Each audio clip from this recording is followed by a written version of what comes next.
প্রতিবছর ঈদ, বিয়ে এবং অন্যান্য উৎসব উপলক্ষে বিপুল সংখ্যক বাংলাদেশি ভারতে কেনাকাটা করতে যেতেন। বিশেষ করে ভারতের বৃহৎ শপিং মল এবং আন্তর্জাতিক ব্র্যান্ডগুলোতে তাদের আগ্রহ ছিল অনেক বেশি। তবে এবছর পরিস্থিতি ভিন্ন। ভারতে ভিসা জটিলতার কারণে ভারতমুখী কেনাকাটা বাধাগ্রস্ত হওয়ায় স্থানীয় বাজারে নতুন একটি গতি সৃষ্টি হয়েছে। এই পরিবর্তন দেশের অর্থনীতিতে ইতিবাচক প্রভাব ফেলেছে এবং ব্যবসায়ীদের জন্য নতুন সুযোগের সৃষ্টি করেছে।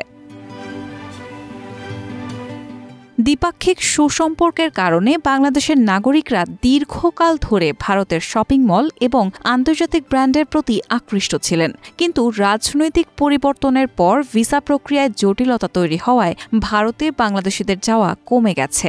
এর ফলে স্থানীয় শপিং মল এবং বাজারে ক্রেতাদের ভিড় বেড়েছে, বিশেষ করে ঢাকায় যমুনা ফিউচার পার্ক, চট্টগ্রাম, কুমিল্লা, রাজশাহী এবং বরিশালের বাজারগুলোতে।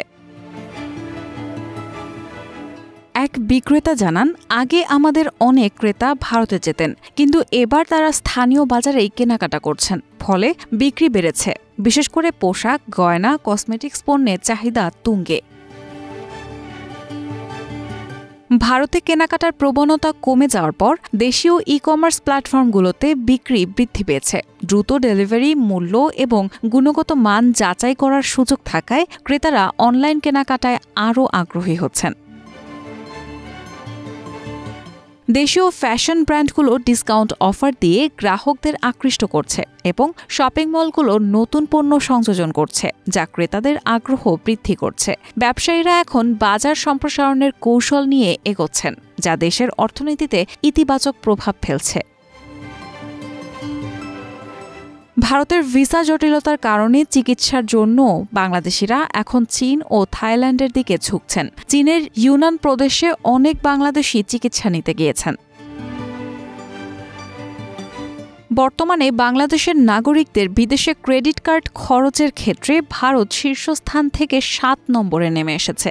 এখন যুক্তরাষ্ট্র, থাইল্যান্ড, সিঙ্গাপুর, মালয়েশিয়া এবং যুক্তরাজ্যে বেশি খরচ হচ্ছে।